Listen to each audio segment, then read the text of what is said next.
Saludos, seres de la superficie. Nos volvemos a ver para reseñar otra película, aunque por primera vez en el canal, una película culera nacional. En este caso, Briges 3D, también conocida por absolutamente nadie, como Los Guardianes del Códice Perdido. Dirigida por Benito Fernández, director en su mayoría conocido por su película cancelada Sabel Redención, que debido a todo el dinero que le hizo perder a su compañía, tuvieron que sacar esta película para no irse a bancarrota. Película que aún así fue tremendo fracaso en taquilla. Chistosamente, una de las razones de su fracaso siendo que sacaron la película durante el bicentenario de la independencia, lo cual hizo que su poca publicidad tuviera todavía menos impacto, haciendo que fuera más recordada por ser un plagio de Digimon que otra cosa. Pero como siempre hacemos en el canal, averiguaremos si tenía merecido fracasar en taquilla, o quizás en el fondo merecía que se le diera una oportunidad. Ya sin tantas introducciones, empecemos.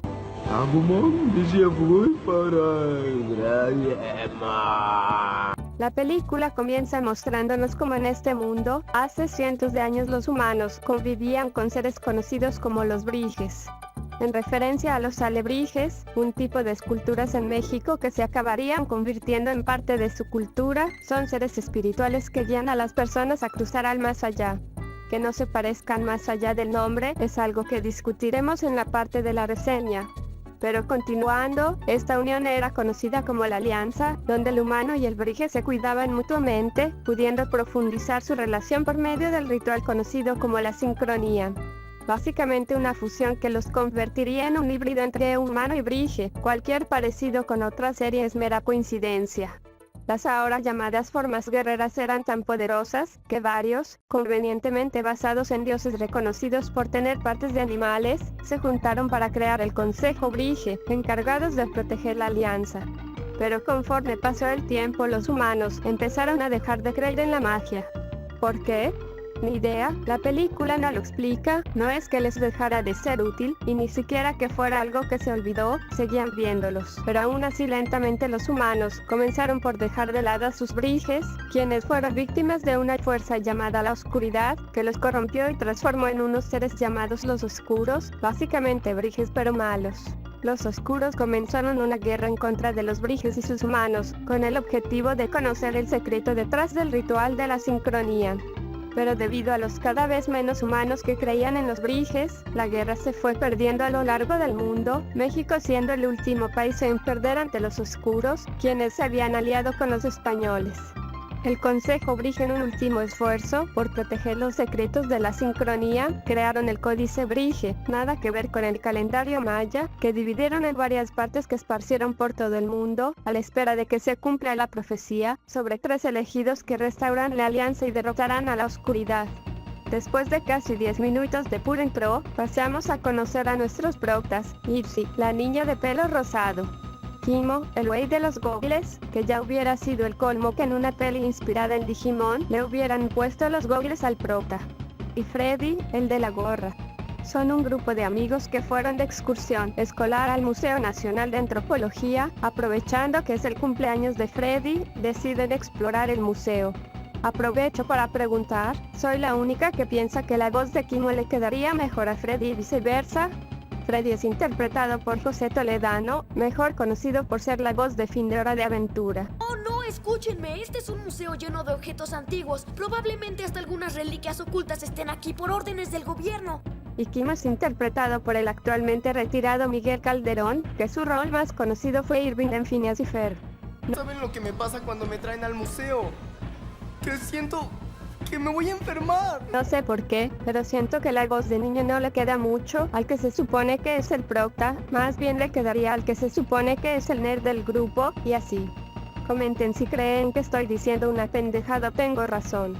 Pero continuando, luego de pasar por la peor seguridad de la historia, se infiltran en la bodega del museo, donde está el códice.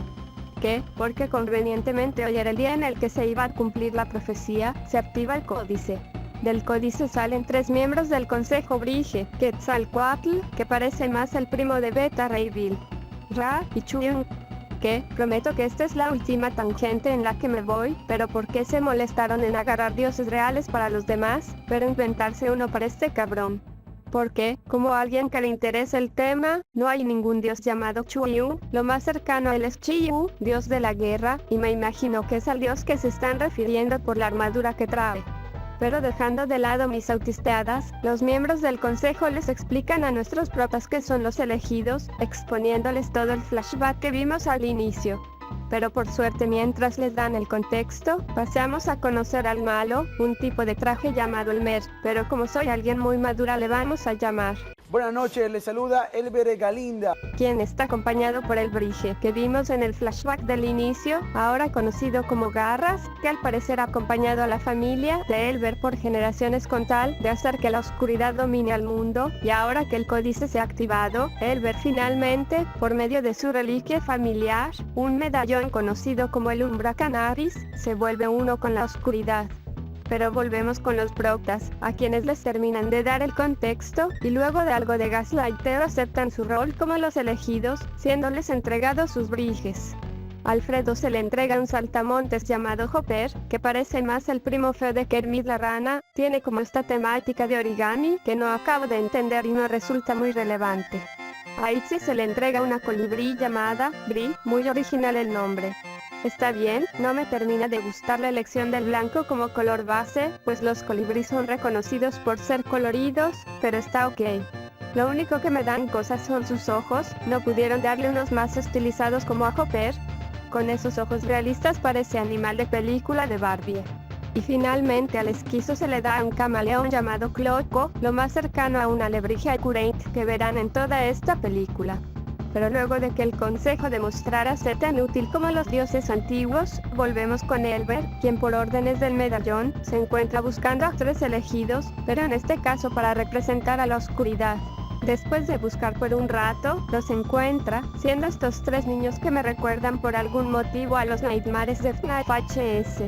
Estos siendo Lemo, Mudita y Sumo. Elber les da a cada uno un oscuro, mi favorito es el de Mudita, porque me recuerda a Fuecoco Deidad. Pero volvemos con nuestros protas, quienes con la nula ayuda que les ofreció el consejo, logran descubrir a dónde tienen que ir, a la antigua China, más específicamente a la gobernada por el emperador Puyi, el último emperador de China que ascendió al trono aún siendo un niño. Usando el códice como una máquina del tiempo, llegan hasta Kyoto del Tekken 1, la antigua China, donde tras ser muy estúpidamente capturados, son llevados hasta el emperador, salvándose de ser ejecutados porque él también puede ver a los briges, explicándosenos que solo los niños y personas de buen corazón pueden verlos.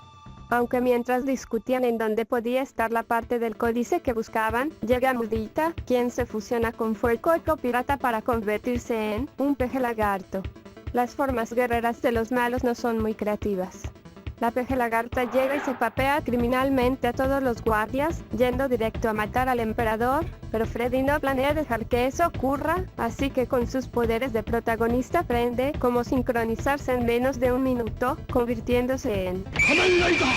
Con la pechera de Stronger y todo, he de decir que no esperé ver una referencia al tokusatsu en una película mexicana, pero no es queja, su diseño está bastante cool. Aunque incluso ahora como un Kamen Rider nuestro prota no le hace prácticamente nada a la peje lagarta, quien está a punto de tasajearlo hasta que un deus ex machina la electrocuta hasta derrotarla. El dios inventado aparece y les explica que lo que habían venido a buscar aquí era un tatuaje que le sale al emperador en el talón. Francamente yo tampoco entendí para qué fue todo esto, pero los protas se despiden de Puyi, al que le dejan su propio brige para que lo acompañe durante su reinado, dirigiéndose a su próximo destino, el antiguo Egipto. Pero volvemos a la guarida de Elber, a donde regresa Mudita luego de ser electrocutada. Ahí aprendemos que Mudita no habla debido a que fue agredida por una pandilla cuando era niña, y del trauma no quiso volver a hablar. Les dije que me recordaban a los Nightmares por algo.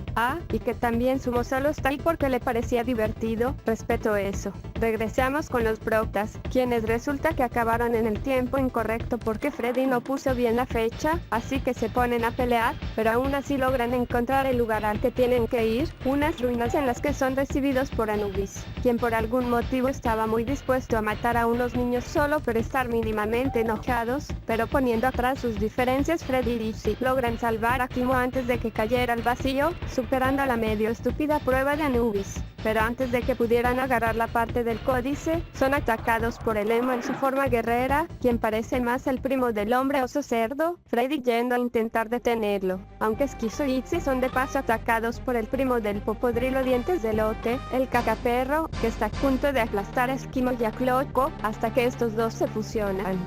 La forma es tan poco inspirada que ni siquiera la voy a comentar. Itzy aprovecha para irse a buscar la parte del códice, pero de la nada llega Sumo, quien de manera bastante anticlimática se la quita, hiriendo a Bri en el proceso.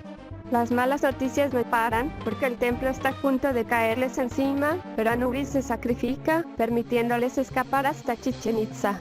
Al llegar, los recibe este ancestro del tigre Toño, al que le da voz Edgar Vivar.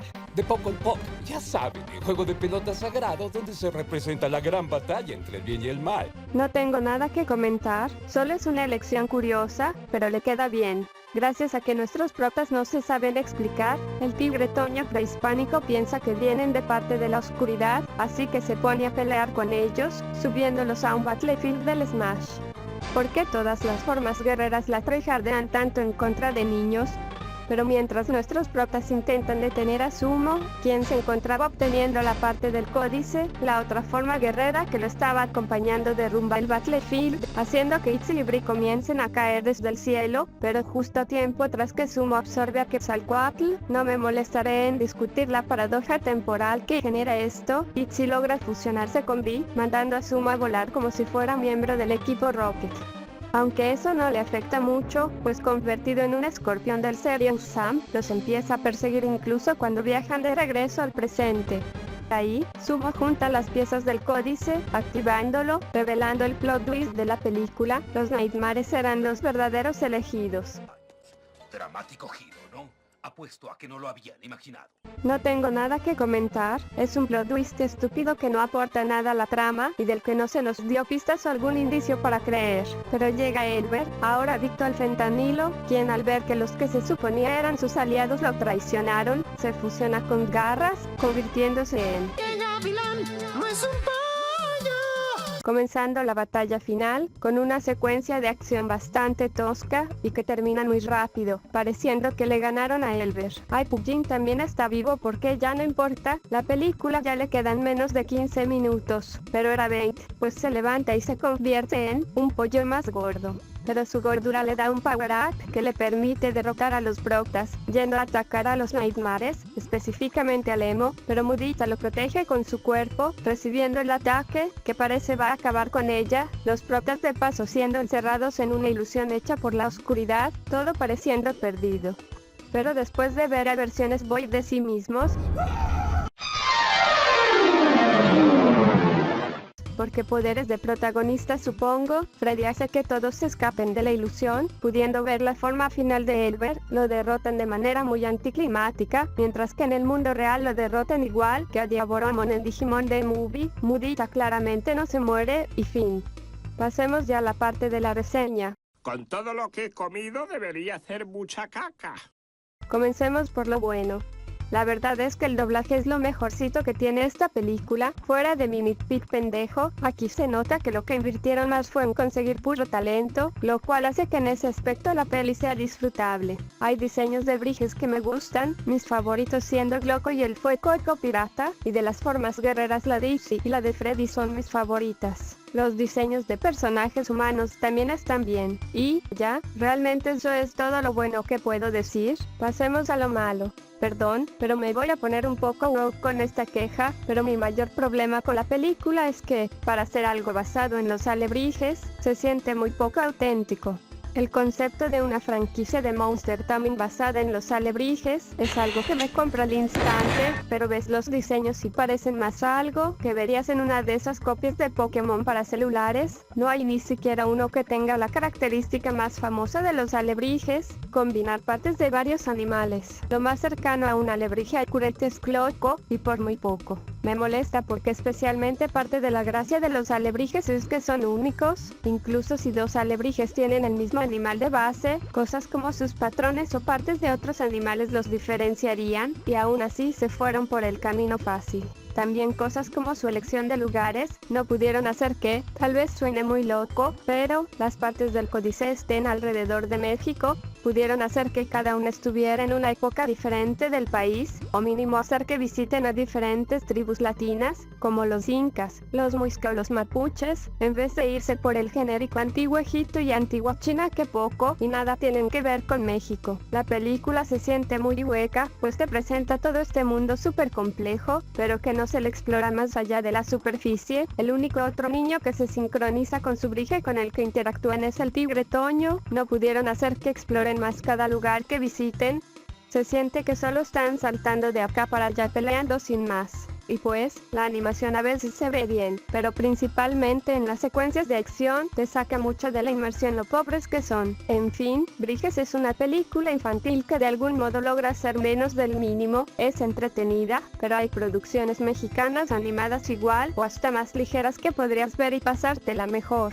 Tiene un concepto que pudo dar para algo increíblemente auténtico, pero que por irse por lo entre comillas, seguro, acabó por ser increíblemente olvidable, solo siendo recordada por no ser sutil con sus inspiraciones. Le doy un simple 4 de 10.